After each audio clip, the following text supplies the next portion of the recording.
एक निकलनी है। एक हफ्ते में।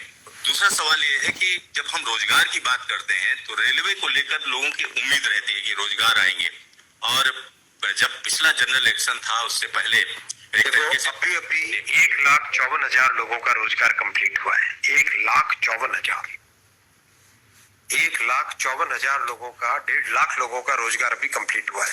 एम्प्लॉयमेंट ऑर्डर्स मिल गए, लोगों का रजिस्ट्रेशन हो गया, आगे जॉब में अब उनकी ट्रेनिंग के लिए लोग जाने लगे।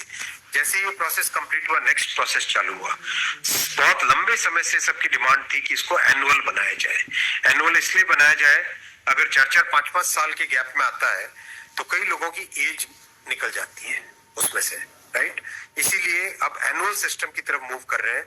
जनवरी में, अप्रैल में, जून में और अक्टूबर में, ये चार बड़े चंक है, एएलपी, टेक्निकल, नॉन टेक्निकल और ग्रुप लेवल 1, ये जो 4 बड़ी कैटेगरीज है, इन 4 बड़ी कैटेगरीज का साल में 4 ऐसे किए गए हैं कि जनवरी में स्टार्ट करें एक जो एएलपी का, दूसरा टेक्निकल स्टार्ट करें अप्रैल में, नॉन टेक्निकल स्टार्ट करें जून में, और अक्टूबर में स्टार्ट करें लेवल 1, और ये साइकिल चलती रहे।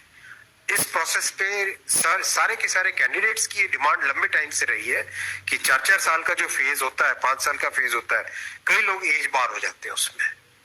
एक हर साल आपको अपॉर्चुनिटी मिलती रहेगी तो सबको अपॉर्चुनिटी मिलेगी।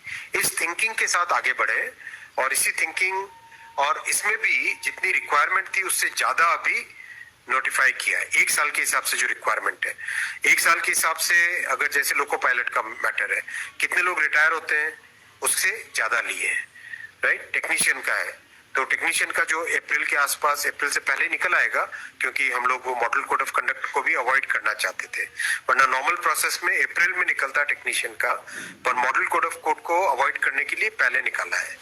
तो जनवरी, अप्रैल, जून, अक्टूबर, फिर अगले साल वापस जनवरी, अप्रैल, जून, अक्टूबर, फिर अगले साल वापस, इस हिसाब से ये प्रोसेस कर रहे हैं। सर 1 साल में कितने जॉब्स निकलेंगे इसमें? डिपेंड करेगा जिसकी जितनी रिक्वायरमेंट है। हर एक जोन की अपनी अपनी रिक्वायरमेंट आती है, हर डिवीजन की रिक्वायरमेंट आती है, कोई एस्टिमेट नहीं, हर वर्कशॉप से आती है। एस्टिमेट बनता है, बन के ही तो निकलता है, फिर एस्टिमेट बन के निकलता है ना, फिर हर एक कैटेगरी के लिए अलग अलग बनता है। अभी 1.5 लाख लोगों को जॉब दिया। आप सोचो उस एग्जाम की कॉम्प्लेक्सिटी, 500 से ज्यादा शहर, कितनी शिफ्टें, 1000 से ज्यादा शिफ्टें, 15 लैंग्वेजेस, 1-1 करोड़ लोग एप्लीकेशन। कहीं पे कोई कंप्लेंट आई? 0 कंप्लेंट। कहीं पे कोई paper leak? 0 paper leak. Complete हुआ ना एकदम ट्रांसपेरेंटली। पार्लियामेंट में हमारी ऑपोजिशन के लोग, कांग्रेस के एक एमपी बोले कि आश्चर्यचकित है कि इतना बड़ा एग्जाम कैसे बिना कोई पेपर लीक के हो गया।